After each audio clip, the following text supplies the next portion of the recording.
Hapo zamani za kale kulikuwa na msitu mkubwa ulioshamiri kwa maisha. Msitu huo uliitwa Guragura, na kulikuwa na mto mtakatifu uliopita kati ya msitu huo, ukitenganisha maeneo mawili, upande wa majani ya kijani na upande wa ardhi kavu ya kahawia.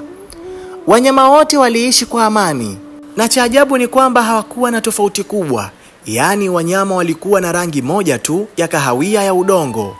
Yaani simba, swala, nyati, hadi pundamilia huyu tunayemjua leo. Rangi hiyo iliwafanya wajifiche kirahisi msituni, wakiepuka maadui na kuwinda kwa mafanikio. Lakini kulikuwepo na punda mmoja aliyeitwa Zabu. Tofauti na wengine kwa tabia, alikuwa mdadisi sana, jasiri, na mara nyingi alionekana kama kichwa ngumu. Aliamini kwamba maisha ya wanyama msituni yalikuwa ya kuchosha. Kila mnyama anafuata mila, hakuna ubunifu, hakuna mabadiliko. Zabu alipenda sana kuvuka mto kwenda upande wa jirani. Ingawa ilikuwa marufuku kwa wanyama wa ardhi kavu, alivutiwa na maua yaliyong'aa, ndege wenye rangi ya kuvutia, na hata nyoka waliokuwa na miili ya madoadoa ya ajabu. Lakini siku moja akiwa kando ya mto, Zabu alimwona njiwa mweupe, kiumbe aliyesemekana kuwa mjumbe wa pepo wa msitu.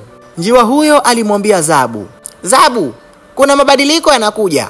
Utakuwa wa kwanza kuyaona, lakini utalipa gharama." Zabu alicheka kwa kujibu, "Natamani ningekuwa na alama au rangi ya tofauti ili nitambulike." Njiwa alitabasamu na kuruka juu, akitoweka katika mwanga wa jua la jioni. Usiku ulipofika, Zabu alijaribu kuvuka mto kwa siri. Maji yalikuwa na nguvu ya ajabu, lakini alifanikiwa kufika upande wa kijani. Alikanyaga nyasi laini, akavuta harufu ya maua mapya, na alijawa na furaha kubwa sana. Lakini alipozidi kwenda mbele, ardhi ikabadilika kuwa baridi. Mvua ikaanza kunyesha ghafla, na radi ikapiga mti mkubwa mbele yake. Ndani ya mti huo alitokea kiumbe mkubwa wa ajabu, ambaye ni mzimu wa mandhari, mlinzi wa usawa kati ya ardhi mbili.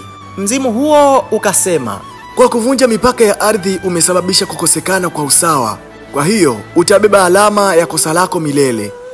Kabla Zabu hajajibu, radi nyingine ilimpiga, na mwili wake ukaanza kuungua kwa mwanga wa ajabu. Mistari meupe ilianza kujichora juu ya ngozi yake ya udongo. Mistari hiyo iliangaza kwa muda, kisha ikatulia kama tatuu ya milele. Aliporudi upande wake wa msitu, wanyama wote walishangaa.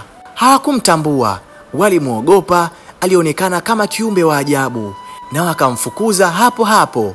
Lakini Zabu alijaribu kuwaelekeza, lakini kila alipozungumza watu walimsikiliza kama mzimu. Alitengwa, akaishi peke yake kwa muda mrefu. Lakini kadri muda ulivyopita, wanyama wachache walimfuata kwa siri, wakitaka kujifunza juu ya upande wa jirani. Miaka mingi ilipita, na kizazi kipya cha punda kilizaliwa. Ajabu ni kwamba watoto wa Zabu wote walizaliwa wakiwa na mistari kama yeye, na la zaidi, walikuwa na nguvu ya kuvuka ardhi zote mbili bila kupatwa na madhara. Mistari yao ilikuwa kama nembo ya ujasiri, kuvuka mipaka na kuvumilia matokeo. Wanyama wengine waliokosa mistari nao walivutiwa na pundamilia, na ndipo wazee wa msitu walipotangaza kuwa mistari ya pundamilia ni kumbukumbu ya uasi wa Zabu, lakini pia ni alama ya ujasiri, ubunifu na daraja kati ya dunia mbili. Muda ulisonga, na hadithi ya Zabu ikawa hadithi ya kutajwa usiku kando ya moto. Alijulikana kama baba wa mistari, mnyama wa kwanza kubeba historia mwilini, na baada ya hapo punda akawa na mistari miwili na kutambulika kama pundamilia, punda mwenye mistari meupe na meusi. Ujumbe wa hadithi hii ni mistari ya pundamilia si laana, bali ni kumbukumbu ya mabadiliko, ujasiri na kupinga kawaida kwa ajili ya kesho bora. Wakati mwingine wale wanaonekana tofauti ndio huandika historia mpya. Je, wewe umejifunza nini kupitia story hii? Tafadhali na kusubiri kwenye uwanja wa komenti. Mwisho wa hadithi hii ni mwanzo wa hadithi nyingine ijayo. Lakini pia nikukumbushe usisahau kusubscribe, kisha kubonyeza alama kengele iliyopo karibu yako, kujiwekea nafasi ya kupata story zaidi ndani ya masaa 24. Until next time, bye bye.